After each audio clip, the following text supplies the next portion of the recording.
आद्य गुरु शंकराचार्य ने गुरु की महत्ता को उजागर करते हुए संस्कृत में एक श्लोक लिखा है, दृष्टान्तो नैव दृष्टः त्रिभुवन जठरे सद्गुरोर्ज्ञान धातुः स्पर्शश्चेत्तत्र कल्प्यः सनयति यदहो स्वर्णताभश्च सारम् न स्पर्शत्वं तथापि श्रितचरणयुगे सद्गुरुः स्वीय शिष्ये स्वीयं साम्यं विधत्ते भवति निरुपमस्तेन वा लौकिकोऽपि तेन वा लौकिकोऽपि।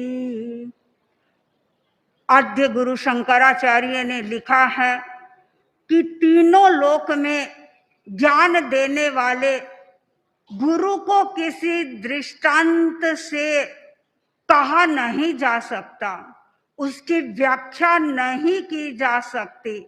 गुरु यदि एक पत्थर को भी छू देते हैं तो वह स्वर्ण की आभा को प्राप्त कर लेता है।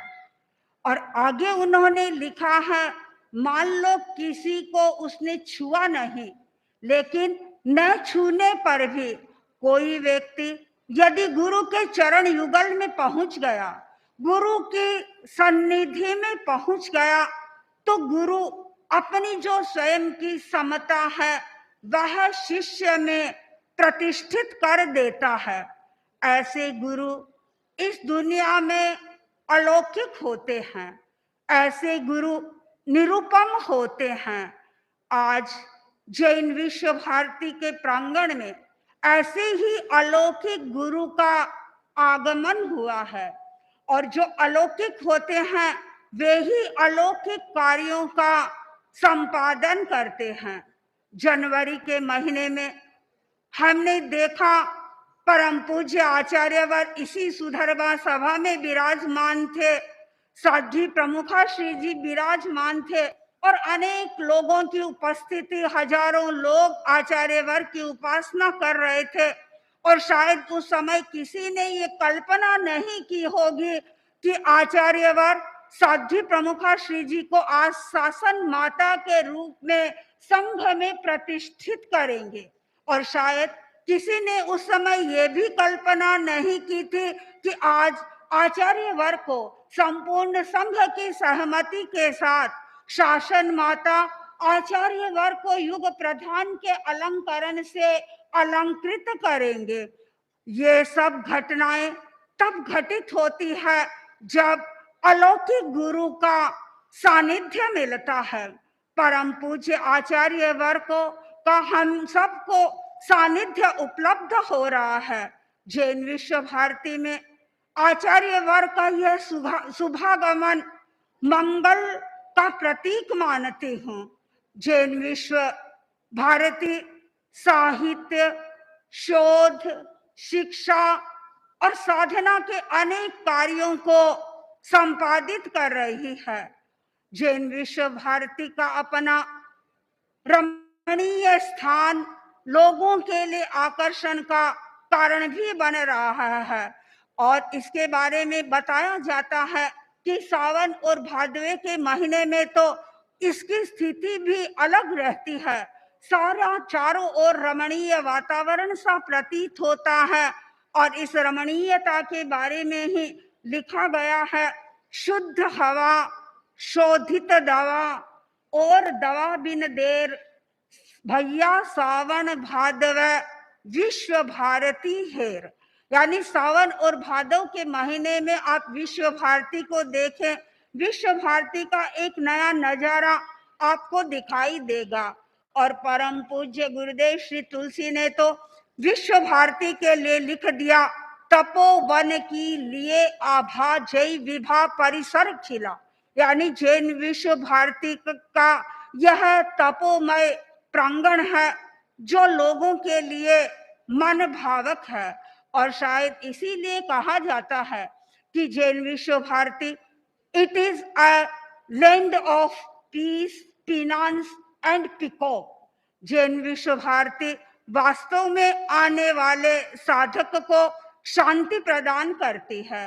आने वाले व्यक्ति को एक तपस्यामय वातावरण यहाँ प्रतीत होता है और चारों ओर मयूर ही मयूर जैन विश्व भारती में दिखाई देते हैं। और जैन विश्व भारती से जुड़ा हुआ है लाडनू ग्राम। इस लाडनू पर आचार्यों की सदैव कृपा रही है।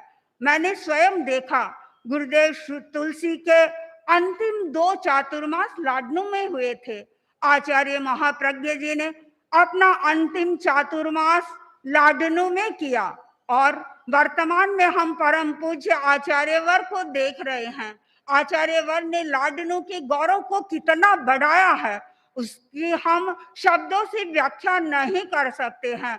राजधानी का खिताब, जिसे एक समय था सरदार शहर के बारे में कहा जाता था कि सरदार शहर तेरा पंथ की राजधानी है, लेकिन परम पूज्य आचार्यवर ने अपनी जन्मभूमि को महत्व नहीं दिया।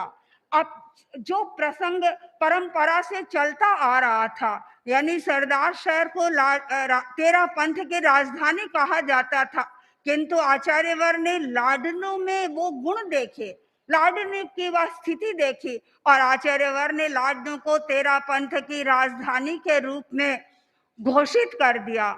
मैं भी सौभाग्यशाली हूँ आचार्यवर कि लाडनू में मुझे जन्म लेने का अवसर मिला। लाडनू मेरी जन्मभूमि रही, लाडनू मेरी कर्म भूमि रही और लाडनू में ही मेरे वैराग्य के बीज प्रस्फुटित हुए और पारमार्थिक शिक्षण संस्था में यहीं रह करके मैंने लगभग 5.25 साल तक साधना की और पता नहीं नियति का कोई ऐसा सुयोग था के साथ में मेरा कुछ अनुबंध हो गया था।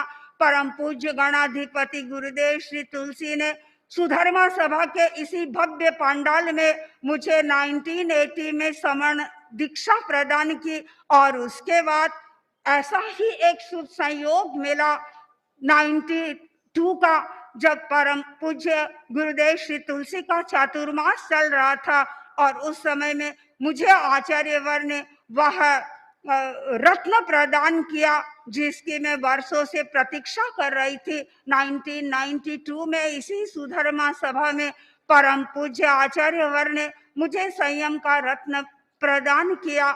मैं अपने आप को सौभाग्यशाली मानती हूँ और आचार्यवर लाडनू तो अनेक बार आई हूँ, आचार्यवर के साथ में भी आई हूँ, गणाधिपति गुरुदेव के साथ में भी आई, आचार्य महाप्रज्ञ जी के समय में भी उनके साथ में भी आई, लेकिन लाडनू के लोगों के मन में हाँ इतना तो था कि मैं लाडनू की हूँ, इतना ही आकर्षण था।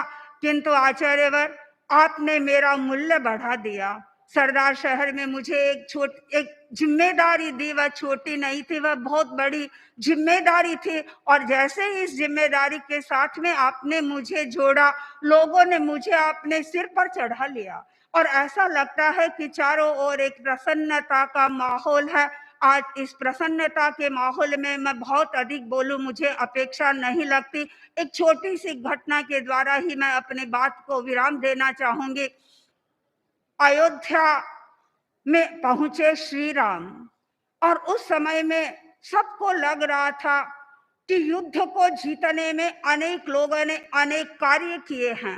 श्री राम सबको उपहार दे रहे थे, सुग्रीव को उपहार दिया, अनेक लोगों को उपहार दिया। नंबर आया हनुमान का और हनुमान को कहा कि मैं तुझे कुछ देना चाहता हूं। हनुमान ने कहा नहीं, मुझे कुछ नहीं लेना है, मुझे कुछ नहीं चाहिए।